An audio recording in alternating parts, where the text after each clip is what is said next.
Tulog po yung nangyayon ko. Tingnan mo, natutulog po yung nangyayon ko. Nakaangat yung isang paa.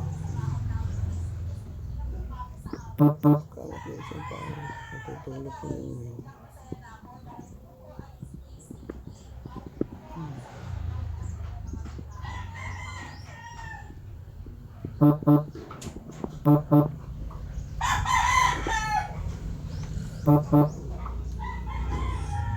Klase po si Ningning natutulog.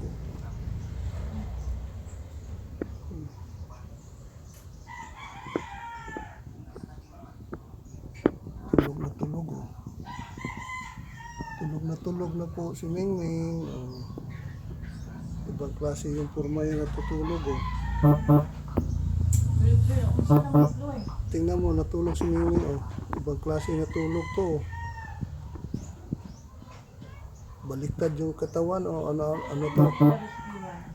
Nabali yung katawan ni Ningning oh.